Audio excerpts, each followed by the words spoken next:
For people who haven't looked at Riversgold yet, what is the Kalgoorlie Northern Zone project and why does it matter right now? Well, for someone who used to be in the mines department sort of in the 80s, it's sort of like bringing it all back home to me, but it's a hidden porphyry gold deposit. It's just gold, no other metal. It's about 600 metres wide at the moment and we've diamond drilled it to about 500 metres deep.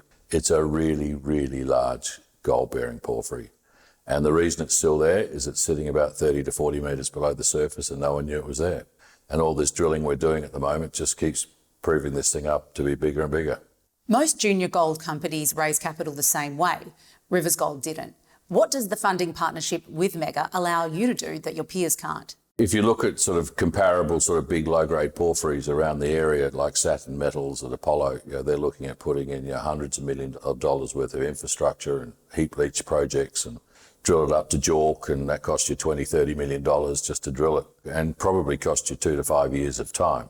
Mega have come in and said, we've got a big checkbook, we like what you're doing, we'll run on our own economic modelling and we like what we see and we'll put tens of millions of dollars in on our balance sheet to open this thing up and we'll split the profits with you 50-50. So it saves us time, hundreds of millions of dollars. Frankly, I'd rather be producing, getting 50% for our group for the profits than waiting for, probably miss the super cycle. So yeah, I'm very pleased with the arrangement.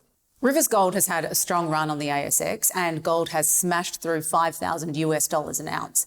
How does that combination change the scale of opportunity at Northern Zone? Well, we originally bought into Northern Zone on the basis that when gold kicked through 4,000 Australian dollars an ounce, it would be interesting as a low-grade porphyry. It's now sitting at 7,500 Australian dollars an ounce. And when Mega did their initial economic internal sort of number crunching, it was at $3,500 an ounce. It just makes it bigger and better. So anything that's got a sniff of gold in probably fits within their economic pit models. With the heritage agreement signed and the mining lease conversion underway, what does the path from explorer to developer actually look like for Riversgold over the near term?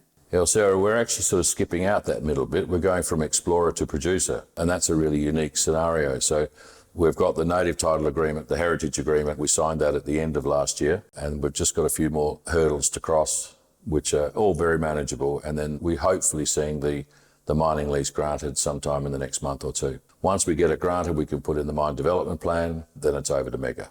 Mega didn't just partner with Riversgold, they became a major shareholder, taking 100 million shares in the recent raise. Why does this matter?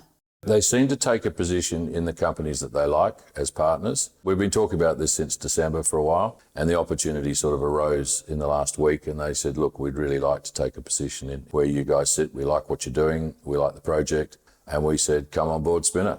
Sounding fantastic, David. All the best. Pleasure.